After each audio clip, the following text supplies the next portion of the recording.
지속 가능한 도시재생 부분에 대해서 발제도 하고 그리고 토론도 하고 저도 1박 2일로 행사를 진행했는데 그 행사 부분에서 이제 허브에서 와서 이제 도시재생 방향성 부분에 대해서 얘기를 했고 제주도에서 와서 이제 지속 가능한 도시재생 부분에 대해서 설명을 했고 저희들이 거기에서 토론도 하고 있는데 그 내용 부분을 일부 자료를 제가 캡처해서 서로 조금 넣었습니다. 그래서 분량이 좀 많아졌는데 최대한 빠른 시간 내에 할 수 있도록 그렇게 하겠습니다. 제목은 제가 시작 함정길 그리고 앞으로 가야 할 길 이렇게 해서 전부 다 함축해서 이렇게 좀 표현을 좀 했는데요. 결론부터 말씀을 좀 드리자면 지속 가능한 도시재생 부분, 또 전국의 모든 도시재생을 하고 있는 쪽에서는 고민을 하고 있고 거기에 대해서 굉장히 어떻게 하는 것이 지속 가능한 도시재생인가에 대해서 지금 패션마크 붙이고 방향성에 대해서 굉장히 고민들을 좀 많이 하고 있어요. 저희들도 굉장히 고민을 많이 하고 있고 실제적으로 이 상당히 지금 딜레마에 빠져 있는 이걸 어떻게 잘 풀어갈까에 대한 고민을 지금 많이 하고 있습니다. 그래서 대부분 사람들이 이제 도시재생 부분에 지속 가능한 도시재생 부분을 이제 거점 시설을 어떻게 계속 유지를 할 건가에 대한 그런 부분이 큰 화두가 되어 있는데 저는 결론적으로 말씀드리면 지속 가능한 도시재생이 되기 위해서는 거점 시설에 대한 부분도 당연히 중요한 부분이 되겠죠. 그런데 그거하고 또 포함해서 2배 정도 더 부분을 저희들이 가져야만 도시재생 부분을 지속 가능한 부분으로 할 수 있다. 그럼 하나가 뭐냐면 우리가 이제 도시재생 사업이 옛날 문재인 정부 때는 매년 한 100군데 정도가 도시재생 사업이 선정이 돼서 실제적으로 편하게 도시재생 사업을 의지만 있으면 접근하는 그런 것을 했습니다. 그 여파 부분이 저희들도 도시재생 사업이 지금 현재 6개 도시재생 사업을 진행을 했고요. 그중에 4개 사업이 이제 준공이 되고 완료가 됐고 지금 현재 2개 사업을 지금 현재 진행하고 있습니다. 지역적인 어떤 규모로 봤을 때 상당히 많은 사업을 지금 진행을 하고 있는데 100개 정도 계속 매년 하다 보니까 실제적으로 그런 부분들도 가져올 수 있는 그런 부분인데 이제는 정권이 바뀌면서 1년에 30개 축소가 됐습니다. 그럼 실제적으로 하고 싶어하는 사람들이 앞으로 도시재생 사업을 접근을 하기 위해서 진짜 쉽지 않다는 이야기가 되겠죠. 그러면 앞으로 도시재생 사업을 계속해서 각 시군에서 목적으로 도시재생 사업을 통해서 그 지역의 활성화를 시키기 위한 목적으로 사업을 가져오려고 해도 사업을 봐야만 계속해서 지속적으로 도시재생 사업을 할 수 있는데 앞으로 사업을 하는 부분에 굉장히 어려운 부분이 공작이 되었습니다. 그 지속 가능하게 하기 위해서는 사업을 어떻게 따올 건가? 이 부분에 대한 고민을 좀 또 하셔야 된다는 이야기고요. 그다음에 또 사업을 따온 사업도 평가를 한다는 이야기, 평가를 하죠. 성과 평가를 해서 사업이 안 되는 것은 또 사업비 부분을 일부 환수를 하는 그런 부분이 되고 또 성과가 안 좋게 되면 평가를 해서 안 좋게 되면 사업 선정하는데 그 선정 자체가 안 되는 그러니까 이런 부분이 나오기 때문에 지속 가능한 부분을 하기 위해서는 저는 두 번째 사업을 따오는 것을 어떻게 따오고 관리를 지금 있는 사업들을 어떻게 관리할 건가에 대한 부분들을 좀 고민을 좀 해야 되지 않겠는가라는 생각을 좀 해보고요. 그다음에 마지막으로 지속 가능하게 된 부분에서 저는 계속 이 부분을 강조하고 그다음에 그날 국정부처에서 할 때도 말씀드리는데 모든 사업의 가장 중심에 있는 사람들은 뭐냐면 그것은 사람입니다. 지금 저희들도 2015년부터 도시재생 사업을 시작을 해서 지금 8년째 지금 하고 있는데 8년 동안 도시재생 사업의 센터를 통해 센터나 기초센터나 그다음 현장지원센터를 통해서 많은 전문가들이 거기서 양성이 되고 거기서 발굴이 돼서 계속 종사하고 있는데 실제적으로 이제 그분들이 점점 도시재생 사업들이 축소가 되고 현장센터가 없어지고 이렇게 했을 때 그분들이 실제적으로 갈 수 있는 어떤 그런 공간 부분이 조금 축소가 됩니다.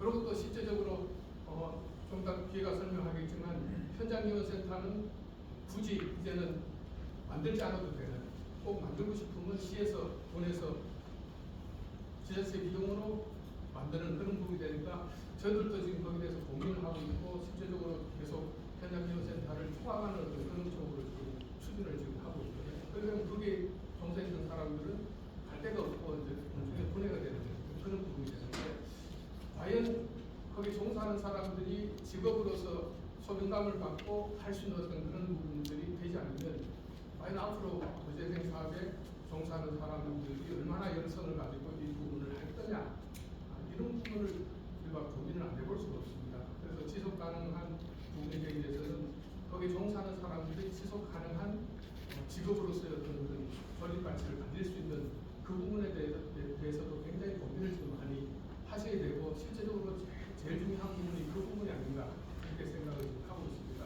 그래서 그 부분을 중심으로 해서 제가 하나하나 설명을 좀 드리고 그다음에 또 전국적으로 실제 어떻게 이런 부분들에 대해서 고민을 하고 있는지 예시를 좀 드리면서 좀 설명을 좀 드리겠습니다.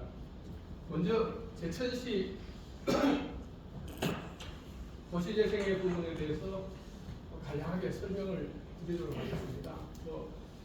정선 태백 사북도 마찬가지지만 제천은 이 태백 사북 쪽에 탄광이 활발하게 됐을 때 배후도시로서 굉장히 잘 나갔습니다. 그러다가 이제 탄광 부분 이쪽 부분이 침체가 되면서 배후도시로서의 어떤 역할 부분이 좀 상당히 많이 지금 감소가 됐고요. 그다음에 제천 단양 쪽 부분의 석회석 부분이 굉장히 많이 전국의 석회석이 한 80%가 이쪽에서 생산됩니다. 그러다 보니까 석회석 관련돼서 여러 가지 그 사업들이 이제 활발하게 발달이 되고요. 그다음에 또 석회석을 실어나르기 위해서 화물력이 발달하면서 제천이 철도 인프라 부분이 굉장히 발전이 되어 있습니다. 그래서 그런 부분들이 이제 서서히 산업의 합리화 여러 가지 부분 때문에 좀 더 세태가 되고 탄광 쪽 부분도 주변 것이 좀 더 나게 앉았죠. 그다음에 시멘트 산업도 지금 앉았습니다. 거기에 따라서 철도도 지금 굉장히 많이 확보가 되면서 제천이 매년 1000명 정도가 인구가 줄어드는 소멸도시에 속하는 그런 부분이 되다 보니까 이걸 어떻게 타결할 건가라는 부분 때문에 2015년부터 이 도시재생 사업 부분에 굉장히 많이 관심을 가지고 시 자체에서도 드라이브를 많이 거는 부분이 되겠습니다. 2015년부터 센터가 만들어지고 2016년도에 원도시인 도시재생 사업이 선정이 되면서 이제 매년 한 건씩 도시재생 사업이 이제 진행이 됐습니다. 그래서 여러 가지 진행되는 과정 부분들을 사진으로 이제 처리를 했고요.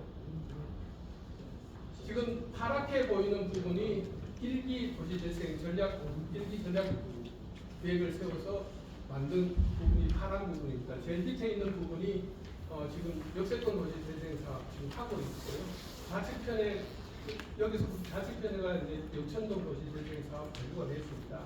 그다음에 우측편에 저 위쪽 부분 가시면 우리가 화산동 도시재생 사업, 그다음에 또 저쪽 옆에 보면 서부동 도시재생 사업, 원도심 도시재생 사업 이 부분이 진행이 되고 있거나 지금 완료가 되는 그런 부분이 되겠고요. 그다음 빨간 부분이 이제 이 제2기 전략사업 부분 진행이 되는 부분인데 그 중에서 이쪽 부분에 청년 A지구라고 되어 있는 부분이 지난 전반기에 저희들 도시재생 우동사리로 해서 선정이 됐습니다. 내년부터 이제 사업이 진행이 됐고요. 그다음에 밑에 빨간 부분의 큰 부분 그 영역 부분이 이제 어림동인데 어림동 도시재생 사업은 저희들 공무사업에 신청해서 국토부 사업부까지 이제 받고 내일 이제 발표가 되는데 저희들은 내부적으로 상당히 좋은 결과, 좋은 결과가 나올 거다 이렇게 판단이 됩니다. 그래서 2기 도시재생 사업이 원래 2군데가 되게 되고 나머지 이제 3군데가 남게 되고 3군데 중에서 2군데는 작년에 대비 사업을 좀 같이 원래 끝나게 되는 내년부터 2개 사업 부분에서 계속 신청을 하는 그런 형태로 좀 진행이 될 겁니다.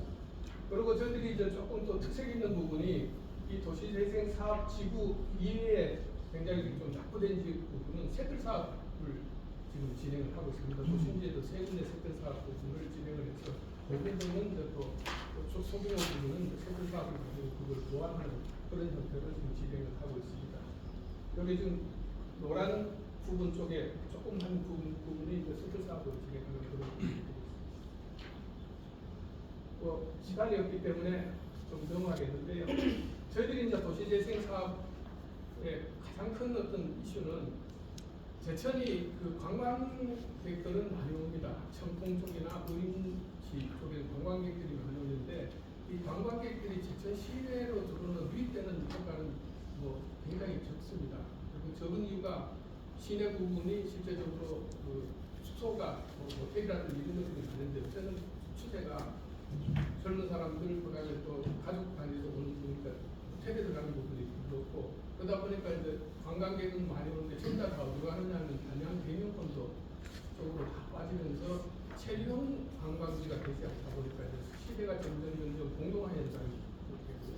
또 심지어 시내에 있던 해갈 유수 깊은 초등학교가 학생 수가 없어서 폐교 위기에 겪다가 그 학교를 계속 살려야 되겠다 싶어서 외곽 쪽으로 이제 빼고 그 시내 자체 부분은 이제 계속 키워놨다가 이제 최근에 저희들이 예술 회관을 지금 짓고 있습니다. 그렇듯이 시내가 공동화 현상이 되니까 시내 상권이 죽어가고요. 그 다음에 시장이 시내에 세 군데가 있는데 시장이 점점 쇠퇴가 되고 그러다 보니까 안 되겠다. 어떻게 됐든 체류형 관광을 표방을 좀 하자. 체류형 관광을 표방하기 위해서 도시재생 사업을 체류형 관광을 할 수 있는 어떤 그런 쪽으로 컨셉을 잡아서 좀 가자. 그래서 저희들이 도시재생 사업에 게스트하우스 부분을 3개를 저희들이 건립해서 지금 그걸 운영을 지금 하고 있습니다. 그 게스트하우스 만든 목적은 뭐냐면 도심지의 체류형 관광 부분을 하기 위해서 그 역할을 보면 도시재생 사업적으로서 그게 투자라는 부분이 되고 뒤에 가서 효과가 어떻게 되는지 좀 설명을 좀 드리겠습니다.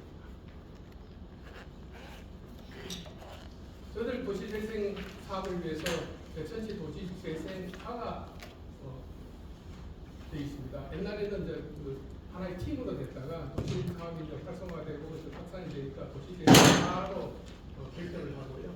지금 현재 여기 6개 팀이 있습니다. 6개 팀이 있어서 총 한 거의 30명 정도가 도시재생에 종사를 하는 공무원들이 되고 있고요. 도시재생 기획팀은 이제 공무사업 담당입니다. 지난번 전반기 그다음에 내일 발표되는 이런 모든 부분들을 공무사업 도시재생 기획팀에서 관리를 하고 있고요. 저희들 그 도시재생 기초센터는 도시재생 기획팀 소속이 되겠습니다. 그다음에 도시재생 뉴딜 1팀이 있는데 뉴딜 1팀은 현장지원센터를 관리를 하고 있습니다. 저희들이 이제 공무사업을 해서 되면 그게 이제 뉴딜 1팀도 넘어가서 뉴딜 1팀에서 현장지원센터를 구성하고 운영을 하는 그런 부분이 되겠고요. 도시재생 뉴딜 2팀은 세금 사업을 담당합니다. 그다음에 이제 도시재생 계획팀, 그다음에 공공 디자인팀은 이제 도시재생 관련해서 여러 가지 일어나는 그 행위 부분들을 지원해주는 그런 부분이 되겠고요. 마지막에는 재생사업 관리팀이 있습니다. 재생사업 관리팀은 도시재생 사업을 하면서 거점시설들이 저희들이 7개 거점시설들이 이제 생성이 되고 앞으로 계속 거점시설들이 이제 나오게 되는데 이 거점시설을 유지 관리하는 팀입니다. 그래서 저게 직원이 팀장하고 직원하고 해서 3명 있는데 매일 이틀에 한 번씩 거점시설을 계속 모니터링을 하고 거점시설에서 나온 여러 가지 문제점들 그다음에 거기에 정답을 저희들이 운영해서 정답을 통해서 거점시설을 운영하는데 거기서 여러 가지 의견들을 취합을 해서 그거를 이제 종합적으로 어떻게 해결해 줄 건가 필요에 따라서 교육을 필요하다 그러면 저희들 센터에서 심화과정 부분을 해서 교육을 또 필요한 부분 교육을 시켜주고 어떤 형태든지 거점시설 부분들을 관심 있게 보면서 지원해주는 그런 형태 부분에서 관리팀이 만들어졌는데 그래서 전국에서 관리팀이 정식적으로 만들어진 부분들이 흔치 않는 지금은 조금씩 만들어진 추세인데 초창기에 저희들이 만들 때는 거의 전국에서 유일한 어떤 그런 형태가 되지 않았나 생각이 듭니다. 여기 이제 영천동 부분이 이제 철도 바로 옆에 붙어 있습니다. 철도 관사가 20채가 있었는데 그 앞에 말씀드린 대로 철도가 저희들이 강성했다가 지금 서서히 철도 부분도 축소가 되다 보니까 저 관사가 필요 없게 돼요. 비워놓은 상태가 되다 보니까 저게 이제 우범지대가 돼서 뭐 쓰레기도 버리고 애들 우범지대가 돼서 영천동 도시 사업을 통해서 철도 관사를 좀 더 정리를 했습니다. 리모델링을 해서 하려고 해도 실제적으로 리모델링을 해도 여기 들어올 수 있는 사람도 그렇게 많지는 않고 또 그리고 실제적으로 리모델링 비용 부분이 철거하고 새로 짓는 비용보다 더 많이 돈이 들어가기 때문에 좀 더 해서 밑에 보시면 저렇게 깨끗하게 비웠습니다. 이제 비우고 난 뒤에 저희들이 여기 이제 칙칙폭폭해서 게스트하우스, 이거는 신축입니다. 여기 칙칙폭폭 999 이렇게 됐는데 오시는 분들이 은하철도 999를 타서 그렇게 하는 거냐 이렇게 하는데 실제적으로 이 자리가 영천동 999번지입니다. 그래서 999번지 따고 그다음에 또 철도의 옆에 철도 관사를 통해서 이제 모델 지어지게 신축했기 때문에 이제 칙칙폭폭 이제 그 개념을 칙칙폭폭 999 했는데 게스트하우스 부분이 되겠고요. 그다음에 그 게스트하우스 옆에 지금 이쪽에 있는 부분이 청년 임대 아파트가 그게 들어섰습니다. 그 옆에 지금 그 건물 지금 올라가는 분이 아직 준공이 안 됐는데 코레일 신자 아파트가 지금 그 자리에 들어섰습니다. 그러다 보니까 이 지금 빈 공간 부분이 제일 밑에 부분 쪽은 철도 코레일 그 부속 어린이집이 지금 거기 들어있고요. 그 옆에 이제 칙칙폭폭 게스트하우스가 들어섰고 그 옆에 그 청년 임대 아파트가 들어섰고 또 그 이쪽에 코레일 독신자 아파트가 들어서다 보니까 이 지역이 젊은 층들이 굉장히 많이 상주하고 움직이는 그런 장소가 됐어요. 이 동네 부분이 지금 여기 학교 앞에 이 동네 부분이 되는데 이 동네가 옛날에는 저 철거가 되기 전에는 이 동네의 사람들이 도저히 살 수 있는 공간이 아니다 보니까 나가려고 집을 내놓고 가더라도 살 사람이 없어요. 돌 사람이 없어요.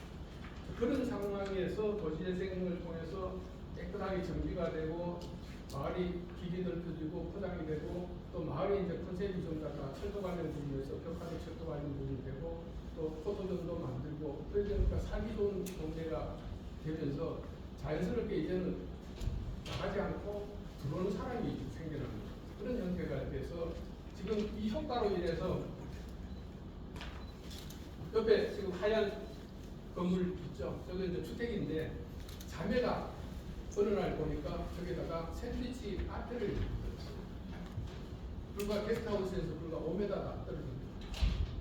그래서 제가 가서 이 주택단지에 아무도 없는 부분에 왜 이렇게 카페를 만드셨냐 그랬더니 칙칙폭폭 저는 조식을 안 합니다. 만약 공유주방에 있어서 뭐 드실 분 드시지만 젊은 사람들이 와서 카페 이용을 할 거고 청년 임대 아파트에 자기도 신청을 했는데 거기서 사람들이 아침에 카페 올 거고 그다음에 코리아 독신자 아파트에 사람이 올 거고 젊은 사람들이 거기에 많이 참가하니까 승산이 있다. 그렇게 해서 만드는데 지금 잘 됩니다. 맛집도 등재가 되어 있습니다. 그 다음에 밑에 미용실이 들어왔습니다. 그 다음에 제가 사진을 안 찍었는데 애견 샵이 들어왔습니다. 그러니까 필요에 의해서 자연스럽게 이제 그 주변 부분이 생활하는 데 지장이 없게끔 불편한 부분을 해소하는 그런 형태로 이 동네가 이제 변하더라는 거죠. 그래서 저희들은 이제 도시재생은 뉴딜 사업은 아시다시피 마중물 사업입니다. 그 마중물 사업이라는 것은 근본적으로 민간 자본이 유입되게끔 만드는 것이 마중물 사업입니다. 그 민간 자본들이 자연스럽게 필요에 의해서 조금씩 들어오는 어떤 그런 부분에서 저는 도시재생 사업 공천적 부분에서 이제 마치 2년 됐는데 조금의 그 효과가 나타난다. 자, 이거는 여변초 게스트하우스입니다. 그 시내에 여변초 옛날 그 여변초 수납장, 그다음 창고 부분에 그 원도시 부분을 가지고 여변초 게스트하우스를 만들었어요. 게스트하우스 만들어서 지금 여기 커피, 그다음에 또 안에 내부인데 이 부분은 그 앞에 칙칙폭폭은 마을 협동조합에서 이제 그 운영을 하고 있고요. 요 지금 여변초 게스트하우스는 처음에 마을 협동조합의 사람들이 진행을 하다가 점점 이제 본인들이 전문성이 떨어지고 뭐 결정을 의욕적으로 하려고 하다가 자기들이 실제적으로 하기가 힘드니까 전문가를 좀 붙여달라고 그래서 이 여행사 젊은 대표를 이제 같이 하게끔 해주는데 궁극적으로는 나중에 이제 오픈할 때쯤 돼서는 본인도 안 하겠고 젊은 사람 전문가한테 맡겨라 이렇게 전문가가 들어서 여행사 하는 사람이 사회적 기업 가지고 들어서 하고 있는데 관광공사 숙박 부분 쪽에서 우수 부분 인정을 받고 이쪽에 작업한 사람들이 굉장히 그 호평이 좋습니다. 그래서 이쪽에는 늘 항상 저희들이 게스트하우스 3개 부분이 공실률이 한 2, 3%밖에 안 돼요. 한 80, 한 6, 7% 정도가 계속 완성이 돼서 주말 같은 데는 우리가 자리가 없을 정도로 그렇게 잘 되고 있습니다. 근데 단지 좀 저강 부분은 숙박 시설이 안에 방수가 6호 6실 하고 그다음에 여기 연초는 8실 몇 명이 됩니다. 저희들이 이제 앞에서 말씀드렸지만 숙박업을 하는 게 아니고 게스트하우스 부분을 통해서 체류용 관광 부분을 가능하다라는 것을 보여주기 위한 어떤 그런 부분이니까요. 이제 이 연초 게스트하우스가 잘 되다 보니까 저 위쪽에 보면 그 여고 앞쪽에 모텔이 옛날에 있었는데 모텔이 시내에 장사가 안 되다 보니까 저기 완전히 이제 폐업을 한 모텔인데 그 여변처 게스트하우스에서 직선거리로 불과 한 6, 7m밖에 안 됩니다. 여변처 게스트하우스가 잘 되니까 저 모텔을 누가 인수를 해서 13억 주고 사서 그 다음에 리모델링을 시키려고 해서 23억이죠. 40억을 주고 팔고 나갔어요. 그래서 브라운 폰트 호텔, 비즈니스 호텔에서 이제 체인점입니다. 장사가 잘 돼요. 장사가 잘 되다 보니까 요 지금 코너에 오른쪽 코너에 카페가 있는데 저 자리가 집이 허름하게 폐허가 돼서 거의 뭐 사람이 못 사는 그런 곳인데 그 브라운 폰트 호텔 바로 뒤쪽 편입니다. 그 앞쪽입니다. 길옆인데 이쁜 자개가 저기다 카페를 만드는데 카페가 잘 돼요. 왜?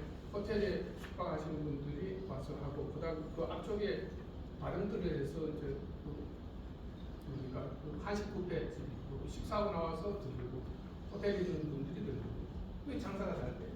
그쪽에 길옆에 굉장히 들어가는 폐가가 저렇게 해서 사람들이 꼬이는 장소가 됐고요. 그다음 밑에 있는 건물은 그 옆에서 일본 쪽 게스트하우스에서 한 10m 정도 떨어진 곳인데 제천 관광호텔인데 한 10년 동안 장사가 안 돼서 문을 닫아놨어요. 그 관광호텔이 지금 리모델링 공사를 해서 아직 오픈을 했습니다. 지금 리모델링 공사를 지금 하고 있어요. 그렇듯이 저희들이 이제 마중물 사업을, 유대사업을 마중물 사업으로서 효과가 이제 나타났다. 왜냐하면 체험 관광도시로 저희들 게스트하우스를 만들어서 체류할 수 있게끔 하는데 비록 얼마 안 되지만 잘 되니까 그 부분을 가지고 주변들이 자꾸 이렇게 변화되는 어떤 모습이 된다. 거기에 맞춰서 저희들이 제천시에서 정책적으로 좀 뭐 하고 있는 것이 뭐냐면 숙박업 중에서 세 곳이나 네 곳이나 선정을 해서 이제 지금 현재는 3억 정도 예산 부분을 책정했습니다. 3억 범위 안에서 최대 1억을 리모델링 하는 곳에다가 지원해 주겠다. 본인 만약 리모델링 비용이 2억이다 그러면 본인 1억 내고 1억은 최대 시에서 지원해 주는 프로그램을 지금 오픈했습니다. 지금 비용이라든지 모든 부분 지원책은 그렇게 많지는 않죠. 그렇지만 이제 여기에 맞춰서 리모델링을 원하는 부분 쪽에서는 최대 1억까지 지원해 주겠다. 이게 활성화되고 괜찮으면 조금 더 사업비가 늘어날 수 있는 그런 부분이 되겠죠. 시에서 그 부분들을 차근차근 정책적으로 이제 그 부분을 접근하는 그런 형태가 된다는 겁니다. 요거는 이제 화람이라는 그 영천 화산동 부분의 도시재생 사업으로 만든 거점 시설입니다. 여기 1층에는 카페가 있고 2층에는 이제 우리가 스마트 도시재생을 해서 AV 시스템, 스포츠 센터가 지금 들어있습니다. 이 스포츠 센터가 들어있고요. 여기는 이제 로봇 카페가 있고 지금 하단 2층에 스포츠 센터가 있고 그 다음에 되어 있는데 우리가 이제 이제부터 협동조합 마을 협동조합에서 이제 운영하고 있는데 저희들이 이거를 만들면서 굉장히 고민을 많이 했습니다. 여기는 뭐 게스트하우스가 있는 게 아니고 그 스포츠 체험학습 체험센터하고 카페가 있는데 바로 옆에 저희들이 이제 그 교육청 자리였었는데 교육청이 이제 다른 데로 갔고 거기 학생회관이 이제 그쪽으로 이제 오는 데서 학생회관에 학생들이 오게 되면 스포츠센터에 체험학습하고 그다음에 와서 차 마시고 이런 부분들을 겨냥해서 저기다가 이제 그 카페도 만들고 스포츠센터도 만들었는데 바로 옆에 이제 그 남산이라고 해서 옛날 의병 전적지입니다. 그래서 이제 전적지이기 때문에 많은 사람들이 관광해서 이제 그 전적지를 보고 오게 되면 그분도 수용을 하고 그다음 저녁이 되면 그쪽에 여러 가지 그 미디어 파사로 해서 이제 그 조명도 지금 잘 해놨습니다. 그런 쪽으로 이제 이렇게 했는데 여기에 들어가시는 분들도 연세들이 많으세요. 협동조합 구성해서 들어가시는 분들이 심지어 우리나라에서 제일 연세 많은 83세 바리스타 자격증을 간 사람이 있습니다. 그래서 그거에서 기념을 해서 거기다가 기념패도 좀 마련하는데 83세 다들 연세가 좀 80세 입학됐던 교통과학 교수님 하시는 분들이 그럼 카페에서 바리스타를 하면 과연 그 바리스타가 경쟁력이 있을 것이냐? 실제적으로 좀 힘들겠죠, 그죠? 그러면 또 실제적으로 인구 대비로 봤을 때 카페가 제일 많은 곳이 강릉입니다. 인구 대비로서 두 번째 많은 게 제천입니다. 그럼 그 많은 카페 속에서 연세 드신 분들이 바리스타를 해서 경쟁력이 있을 것인가? 경쟁이 없으면 지속 가능한 부분에서는 무조건 실패하는 거죠. 그래서 저희들이 이제 고민을 많이 이 부분을 하고 있습니다. 협동조합 부분에 뭐 앞에 목화장도 그렇고 그다음에 좀 여변수도 그렇고 뭐 다른 부분도 두 가지 협동조합 부분에 계신 분들이 제일 문제가 뭐냐면 첫 번째 연세가 많으시다는 거예요. 젊은 사람들이 그 지역이 없기 때문에 또 실제적으로 젊은 사람이 많게 되면 애초에 공무사 부분에 선정도 안 됩니다. 공무사의 선정 조건이 뭐냐면 낙후돼 있어야 되고 그 다음에 노인들 비율이 몇 퍼센트 이상 돼야 되고 이런 조건을 다 충족하게 되면 그 지역 부분에 젊은 사람이 없다는 얘기입니다. 이런 여러 가지 부분들 조건에서 이제 그거를 지속 가능하게 가져가기 위한 부분들에 대한 것들은 전국에 다 똑같은 조건에서 다 힘들 거예요. 자, 이런 상황에서 우리가 어떻게 경쟁력을 가질 건가라는 그런 고민들을 할 수밖에 없고요. 특히 이 부분 쪽에는 게스트하우스도 없고 그렇기 때문에 이제 이 부분을 지속 가능하게 가져가는 부분들에 대한 고민을 하다가 저희들이 이제 제천 첫 번째로 이제 그 로봇 카페 저기 하나의 이름입니다. 그래서 카페에 오게 되면 안에 시설은 굉장히 잘 되어 있습니다. 아주 널찍하고 편안하게. 그리고 또 앞에 보시면 알겠지만 이 도시재생 사업으로 저런 건물을 짓는다는 것은 쉽지 않습니다. 여기 와서 공무원들이 외부에서 와서 보시고 우리 같으면 저렇게 못 짓는다. 왜냐하면 전형적으로 각지에서 뭐 이렇게 냄새가 풀풀 나게끔 공무원 냄새가 나게끔 그렇게 지을 수밖에 없는데 저렇게 짓는 것 자체가 참 신기하다. 그 다음 내부에 로봇 카페를 저렇게 드린다는 것 자체도 도저히 생각을 못하겠다. 좀 파격적으로 지금 가 있는 부분인데 보면 커피 자체가 노인네들이 타는 연세 드신 분들이 타는 부분들의 천차만별적으로 맛이 계속 변화되는 부분들을 최소한 균일화시키자. 그거 하기 위해서는 이제 로봇 카페에서 보시면 일률적으로 맛을 똑같이 하게 하고 젊은 학생들이 와서 로봇 카페에서 한번 먹어보지 뭐 그게 하나의 어떤 제천에서는 처음이니까.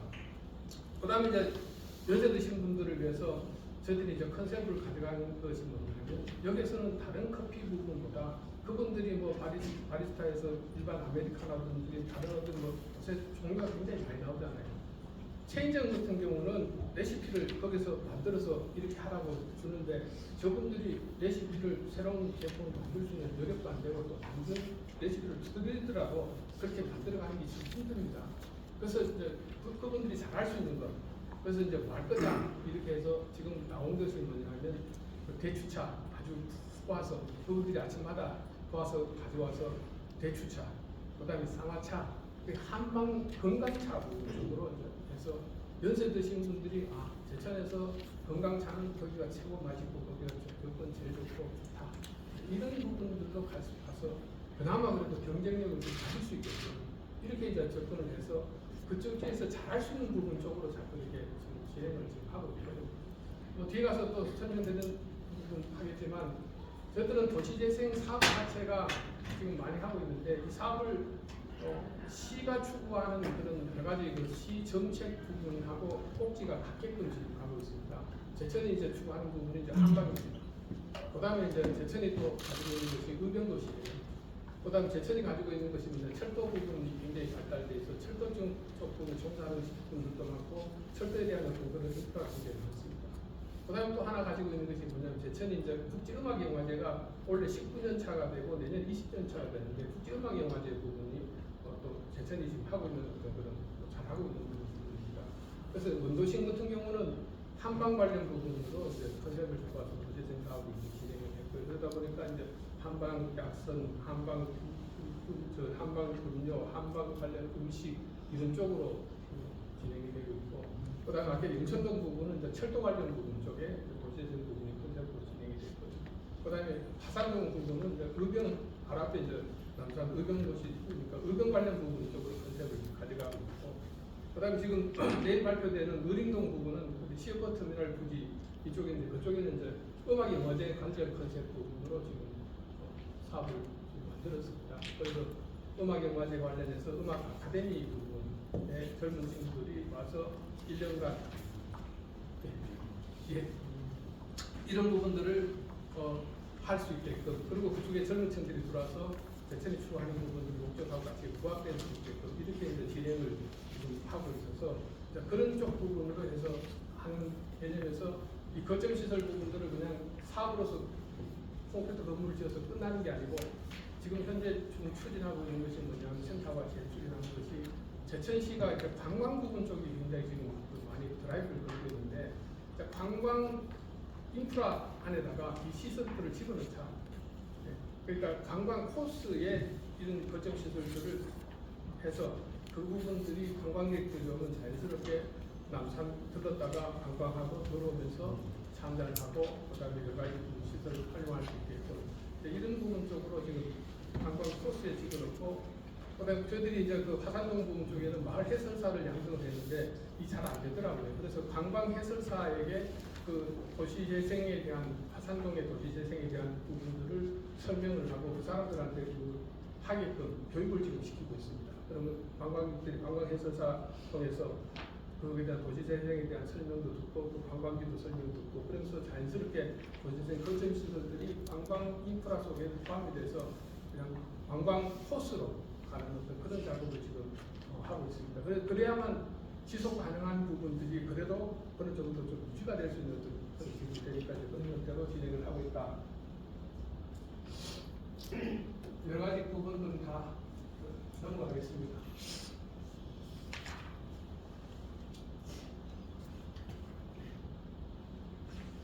자,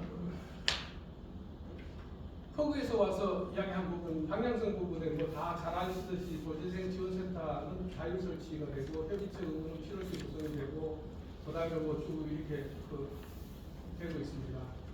그다음에 지금 기능 부분에서 모니터링하고 추진 시스템 평가 지원, 그러니까 실제적으로 이제 성과 평가 부분을 해서 그 평가에 대해서 나중에 페널티를 주겠다 이런 부분이 돼서 그런 부분들이 이제 사업을 하는데 지속 가능성에 상당히 영향을 미친다라는 부분이 있고요. 그다음에 그렇게 돼서 이제 사업관리 지원의 필요성에서 비추진 사업을 단위에서 삭감을 하고 신규 사업에는 신청 자체를 불가시키겠다. 이런 부분에서 이제 지속 가능한 부분들을 좀 해야 되는 부분이고요. 그래서 전부 앞에 말씀드린 충청북도 도시재생 부분들을 또 그룹핑 계획하면서 사업관리 부분, 지금 현재 사업관리에 대한 조례 제정하는 것이 이제 이렇게 있습니다. 제주도 조례 제정이 되어 있습니다. 제일 먼저 이제 조례 제정 부분이 있느냐 없느냐, 또 만들어야만 그에 따라서 돼야 되는 부분이 되어 있고요. 그다음에 공동이용시설 관리 조례 부분도 이제 이렇게 되어 있고요. 그다음에 경기도 부천 태백 통리 게스트하우스도 운영 사례 우수수 발표할 때도 가 있더라고요.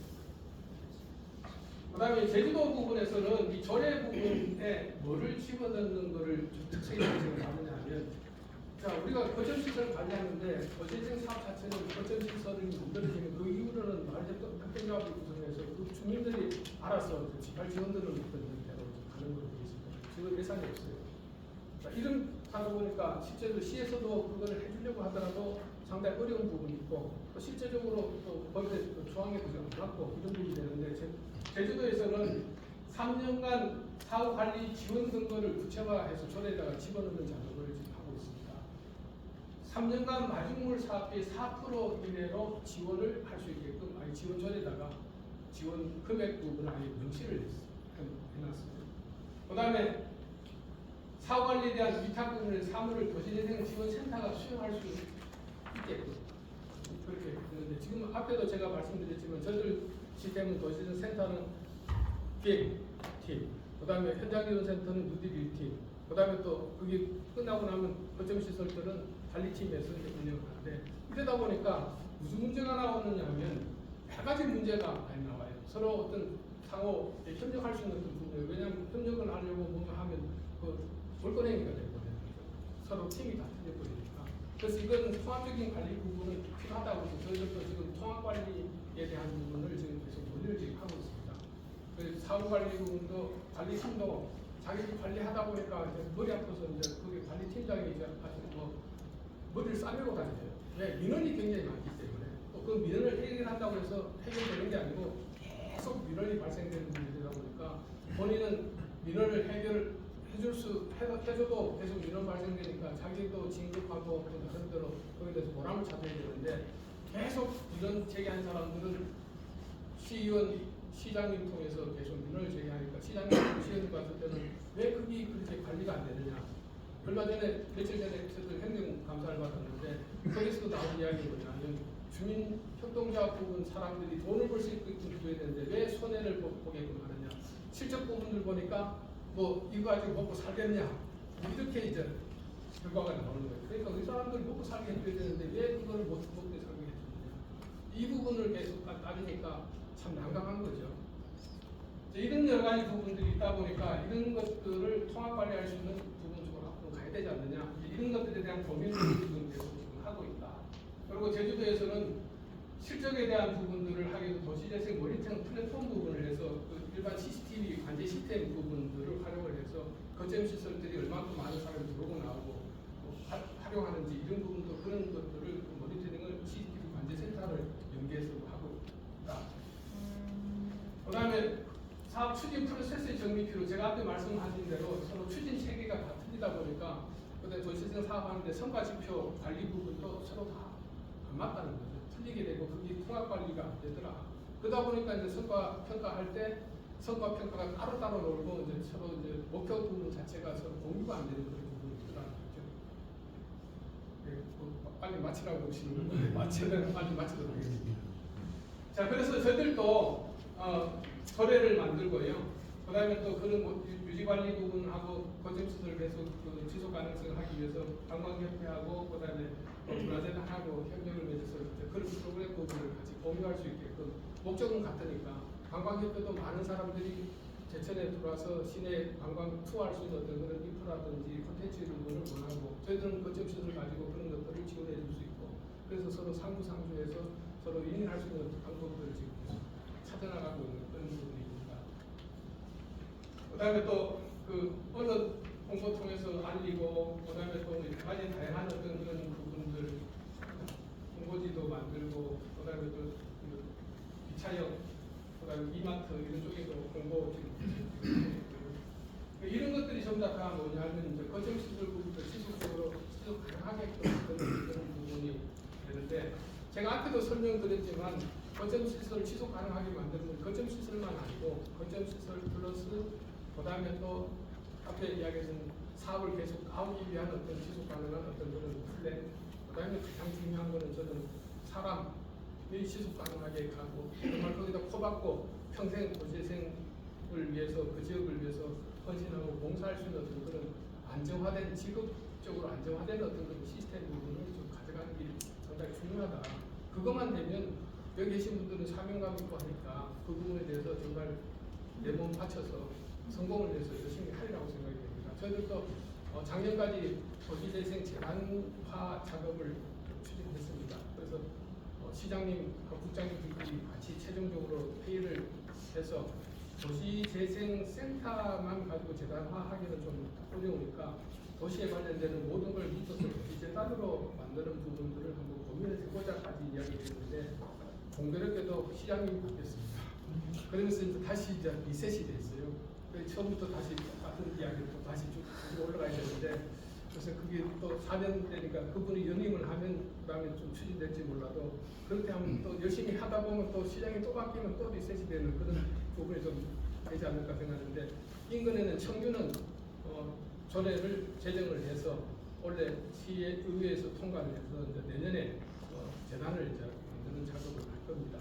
제가 제일 걱정 지금 현재 속으로는 같은 표현하는데 걱정하는 부분이 뭐냐면 거기서 재단을 만들다 보니까 충청도 각 지자체의 도시재생 센터에 있는 분들이 재단 만들면 거기는 어떻게 되면 60세까지는 안정적으로 직업을 인정을 받을 수 있잖아요. 그러면 이제 내년에 사람들이 많이 오게 되면 상당히 전문가들이 지역에 있는 전문가들이 이동 부분이 이제 많이 있는데 그 부분도 가지 말라고 이야기합니다. 직업으로서 안정화됐고 거기에 더 좋은 조건인데 가지 말라고 붙잡지를 못합니다. 그렇게 쫙 빠지고 나면 충청도 그 시군 총리를 빼고 나머지 부분에 도시재생 부분이 한번 휘청하게 흔들리는 어떤 그런 부분이 되지 않을까. 그래서 그거에 대한 고민을 지금 제일 많이 하고 있습니다. 왜냐하면 저는 늘 항상 사람이 우선이고 사람이 일을 하는 거지 시스템은 뭐 좀 잘 갖춰주면 좋지만 시스템이 전적으로 일을 하는 게 아니고 사람이 일을 한다고 생각하기 때문에 그런 부분에서 좀 고민이 많은데 제가 몇 가지 부분들에 대해서 지속 가능한 부분들에 대해서 두서없이 말씀을 드렸는데 여기 분들도 다 같이 공유하고 공감하는 그런 부분일 겁니다. 저들도 지난번에 충청북도 차원에서 이제 그런 공감에 대한 부분을 논의를 했는데 그런 것들이 자꾸 논의가 돼서 자꾸 바깥으로 표출되면서 서로 공동의 어떤 그런 이야기거리가 됐고 그게 이제 전국적으로 올라가고 그래서 이제 그거에 대한 해결점을 우리가 스스로 하기가 상당히 힘듭니다. 시스템적으로. 그러니까 이 전국적으로 어느 정도 가이드라인 부분을 좀 줄 수 있는 그런 기회장이 여기서부터 출발됐으면 좋겠다 그런 생각합니다. 중간에 뭐 자료를 끼워넣는 바람에 시간이 좀 길어졌는데 죄송합니다. 네, 마치겠습니다.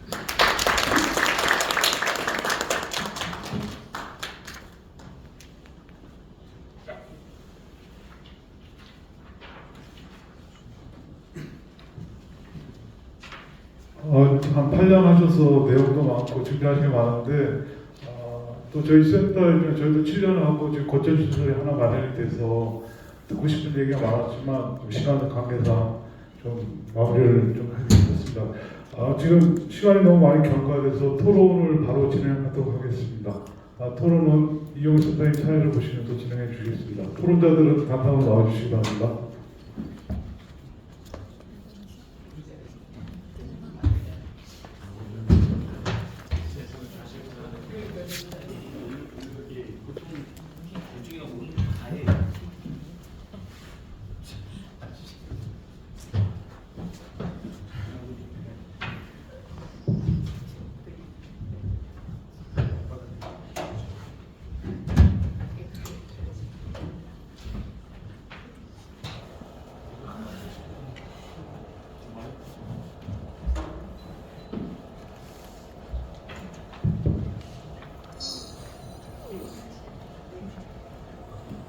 네, 대천 일회용 센터장님 귀한 발표 감사드립니다.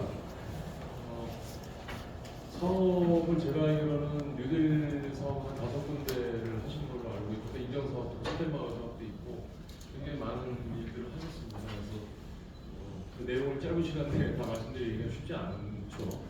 어쨌든 저희가 또 주어진 시간이 또 얼마 없고 또 저희가 이거 이어서 또 활동가 네트워크에 또 시간이 또 있습니다. 저희 다음에 또 순서가 있기 때문에 좀 시간을 원래 10분씩 드리려고 했거든요.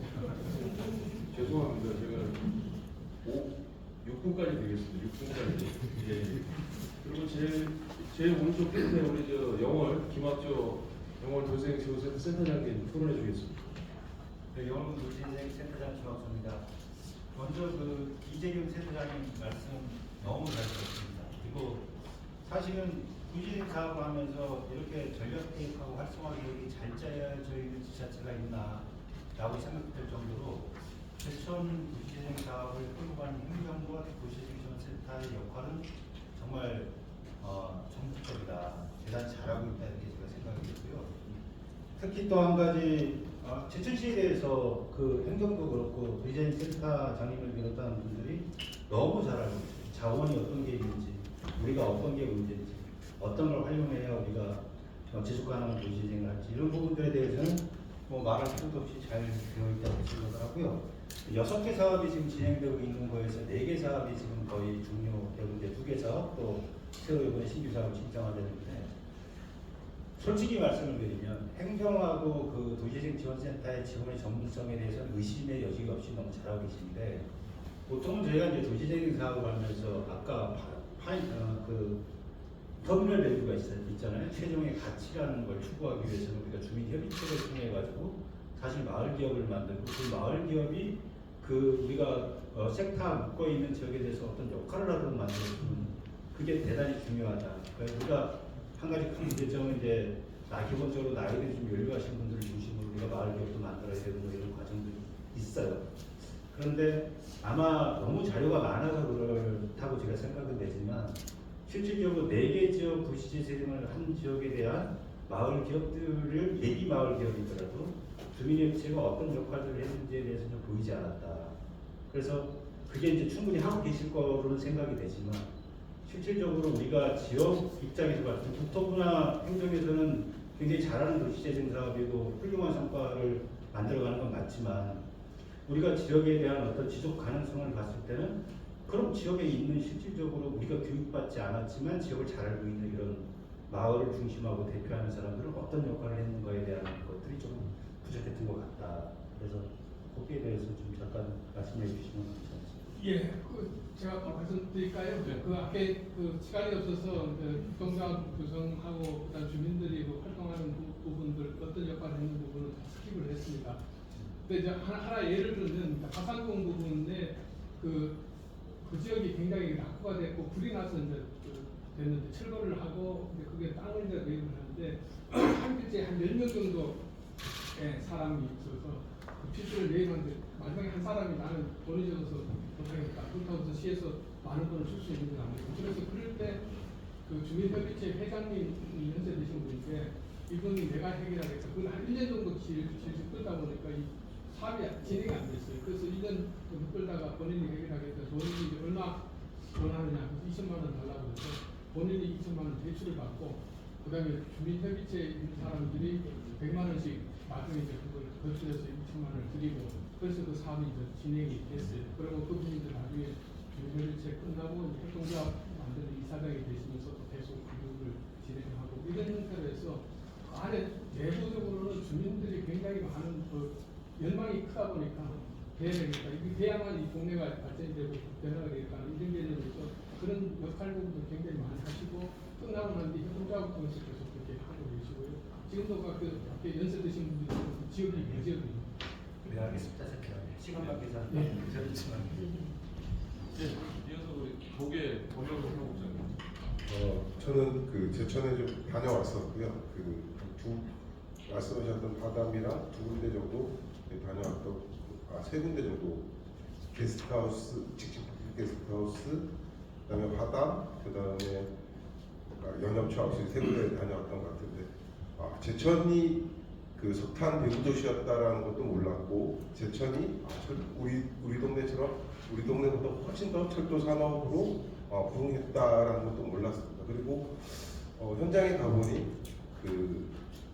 몇 가지 기억 나는 것 중에 보면 게스트하우스가 너무 좋더라.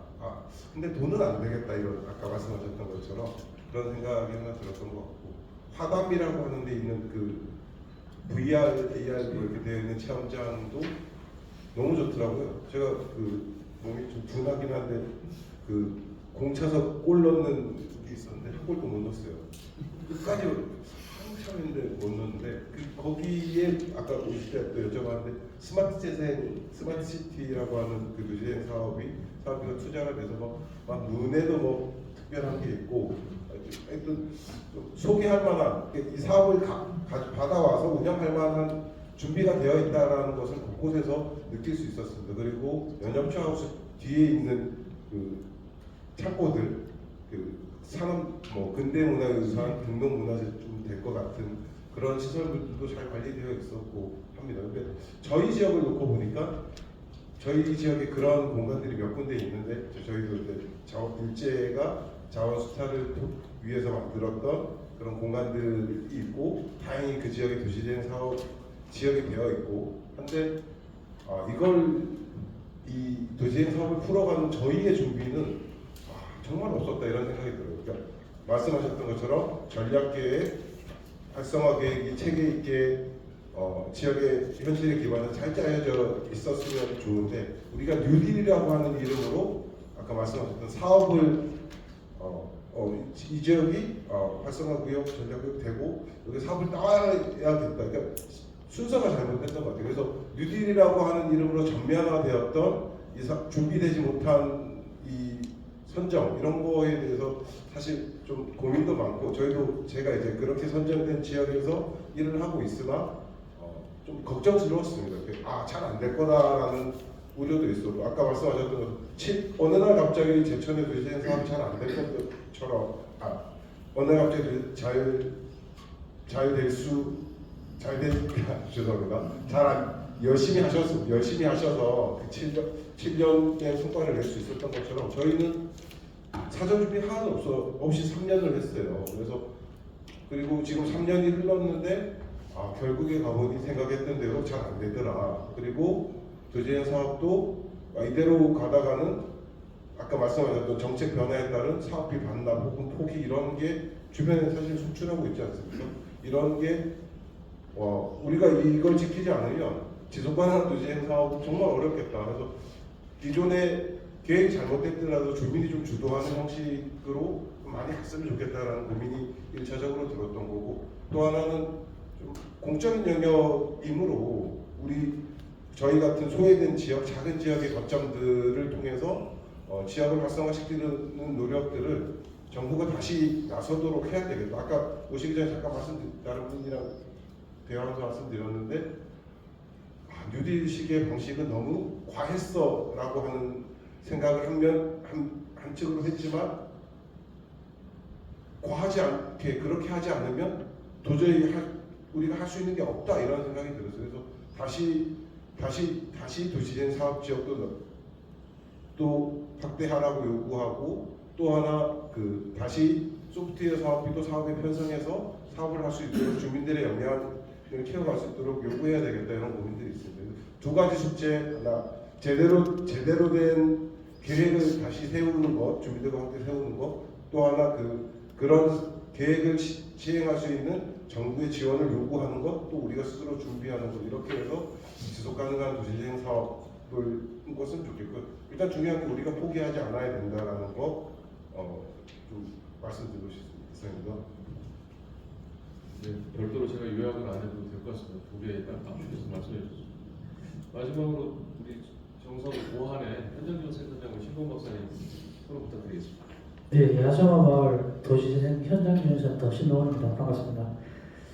저는 이제 개인적으로 제천하고는 조금 인연이 있고요. 세면대의 출방도 좀 한 10년 정도 했었습니다. 그래서 제천의 어떤 발전이라든지 이런 것들 굉장히 관심이 많고 그리고 그동안 이정현 센터장님이 그 제천시 도시재생 지원센터를 운영하시면서 그 노고가 아주 그냥 여기에 철철이 붙어 나오는 것 같습니다. 그래서 너무 이제 열심히들 하신 것 같고 그 내용에 대해서 저희가 배울 점이 참 많다고 생각을 합니다.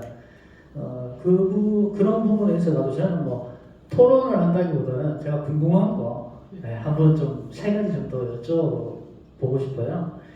아까 주민 참여, 주민 주도적인 부분은 아까 센터장님께서 다 말씀을 해주셨고 거기에 대한 답변도 해주셔가지고 저는 이제 도시재생이라고 하는 게 사업이라기보다는 사업이죠. 도시재생이 주민과 행정과 전문가, 센터가 함께하는 공동 사업이라고 생각합니다. 도시를 경영하는, 관리하는 단계라고 생각을 하거든요. 그런 것들을 해나가는 주체들이라고 생각하고요. 일종의 동업자적인 관계를 유지를 해야 된다고 생각합니다. 그런 면에서 제천의 어떤 행정 부분에서는 굉장히 탄탄하게 잘 되어 있는 것 같아요. 그리고 그런 부분에서 전문가로서 센터하고 행정하고의 관계에 있어서 여기 보시면 굉장히 많은 인력 행정 부분이 잘 구축이 되어 있는데 이런 부분에서 센터의 어떤 고충이랄까? 그러니까 많은 부분들이 이제 그 행정에 있다 보니까 전문가분들이시잖아요. 그분들도 전문가 대 전문가로서의 어떤 센터라는 부분은 사실 일하실 수 있는 부분이 한정적이지 않습니까? 각 센터마다 이런 부분에 대해서 어떤 고충 이런 것들이 있는지 그래서 그런 것들을 행정하고 어떻게 풀어나가고 계신지 그거 하나 궁금하고요. 그 다음에 저는 이제 뒤에 하나 또 특이한 게 좀 관광 해설사를 아까 활용한다고 하셨는데 요거에 대한 재원 도시재생에서 사용하신 어떤 재원 문제 요거에 어떻게 해결을 하고 계신지 저희 일반적으로 인건비 지출이라든지 이런 활동가 순환기금이라든지 상당히 어렵잖아요. 그래서 이런 부분에서 어떻게 해결을 하고 계신지 그리고 그 게스트하우스라든지 뭐 여러 가지 시설들 세 번째 질문입니다. 게스트하우스 여러 가지 시설들을 운영하시는데 저희도 저희 고안도 고안 도시재생도 닥친 문제고요. 이 시설들을 운영할 때 이제 활성화 계획상의 어떤 뭐 협동조합 운영비 5천만 원 이제 연착을 3년 내에 지출해야 되는 부분도 있고 그래서 이제 그런 부분들 외에 이게 지속 가능한 관리를 위해서 유지 관리 운영을 하기 위한 그런 부분들을 이제 지금 완료 사업지에서 어떻게 지금 계속적으로 해 나가고 계신지 행정하고의 어떤 협업을 어떻게 나가고 계신지 예를 들면 간단하게 행정에서 그걸 오케이 한 건지 아니면 막 싸워서 쟁취를 하신 건지 예 그렇습니다. 그런 세 가지 정도 궁금해서 질문을 드리겠습니다. 예, 먼저 행정과의 관계 네, 부분. 저 4분 안에 제가 그 말을 많이 해서 죄송합니다. 모든 부분은 제가 오랜 시간 끄는 바람에 있는 거라고 죄송하고요. 행정과의 관계는 저희들은 그 시지경을 하고 있습니다. 시지경을 하고 있기 때문에 지금 그 제천시 도시재생센터 사무국장도 공무원이 지금 나와 있고요. 그래서 이제 그 중간 역할 부분을 이제 사무국장이 지금 계속 하고 있고 그 친구가 2015년 처음 센터 설립할 때부터 계속 그 자리를 지키고 있는 부분이 되니까 이제는 뭐 좀 어떤 면에서 보면 그냥 눈만 끔찍해도 그냥 다 서로 이렇게 무슨 의미라는 걸 알 정도로 그렇게 하고 있고요. 관광해설사 재원 부분은 아까도 앞에 말씀드린 대로 현장에서 우리가 그 만해설사를 양성을 그때 화산동 도시재 사업을 하면 양성을 했습니다. 근데 실행을 해보다 보니까 오신 분들이 만해설사를 통해서 하는데 그게 재원이 있어야 되는데 재원이 없다 보니까 오신 분들이 견학 오신 분들에서 그거를 좀 해설하는 부분들이 일본 좀 태우려니까 그게 어렵더라고요. 그러다 보니까 이제 몇 번 하다가 이제 그거가 이제 자연스럽게 없어지고 그런 이 부분을 좀 어떻게 해소할까 하다가 이제 아까 말씀드린 관광 부분 쪽에 이제 그 우리 시설 부분을 좀 태워서 관광 해설사들이 이제 관광객 데리고 좀 해설하고 다닐 때 거점 시설 부분들, 도시재생 부분들이 중요한 부분들을 그분한테 요런 부분들을 해설을 집어넣어달라고 해서 따로 저희들이 도시재생 부분에서 교육을 좀 시켰습니다.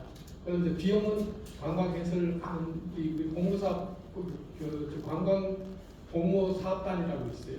그 사업단에서 운영을 하는데 그 사업 비용을 이제 그거를 해결하는 걸로 지금 그렇게 지금 되어 있고요.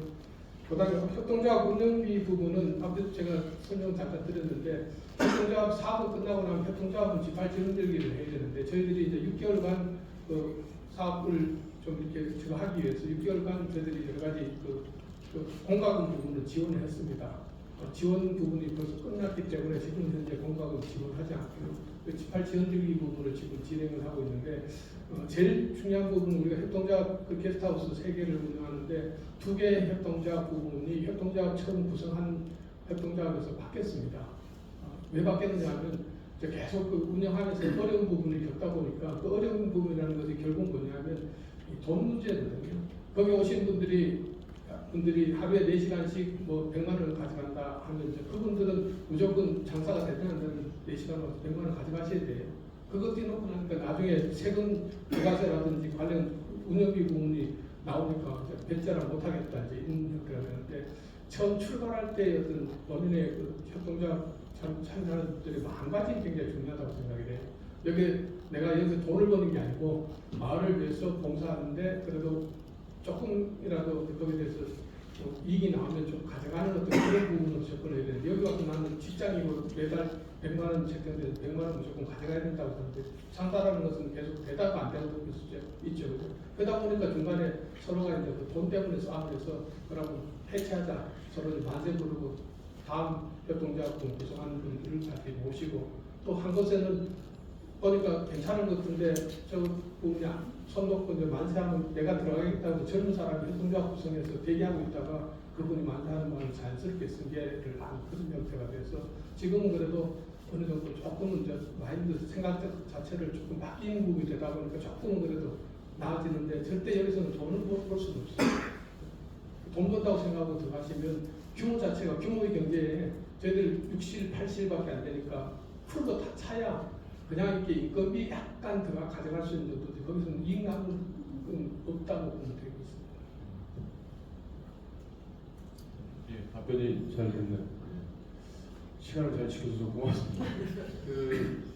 전체적으로 종합 정리를 해보면 제천시의 어떤 사례를 보고 제가 느낀 거는 탄탄한 어쨌든 행정과 또 준비된 또 중간 지원 조직 그리고 적시적소에 뿌려지는 그런 예산들 시 적재가 됐던 그런 것들이 이제 굉장히 유효했다라는 생각이 들었고요. 발표하실 때 인적 플러스 물적 이런 말씀하셨잖아요. 저는 항상 제가 이제 회복용 이 얘기를 하면서 제가 이제 했던 게 그래, 물적으로 뭔가 변화가 되고 민간 투자가 되고 활성화되는 건 좋은데 그게 도시재생의 끝이냐 항상 이제 의문이 들었거든요. 결국은 그 이상에 뭐가 있는데 그게 아까 센터에 말씀하시는 사람을 키우는 일 그걸 통해서 이제 지속 가능하게 나갈 수 있는 그런 이제 일로서의 도시재생이 아니라 정말 뭔가 지역을 변화시키는 것으로서 이제 도시재생이 더 필요하지 않을까 이런 생각을 하게 됐습니다. 발표 너무 감사드리고요. 토론자들께 죄송합니다. 더 하신 말씀 드리는데 너무 짧게 해서 좀 죄송합니다. 저는 시간 관계상 이 정도로 1차 발제 마치고요. 잠깐 쉬셨다가 2부 이렇게 들어가도록 하겠습니다. 2부로 10분 쉬게 진행할 것인데 그 전에 단체 사진 하나 찍겠습니다. 앞으로 좀 나와서 다시 정리해 주시기 바랍니다. 죄송합니다. 시간 굉장히 많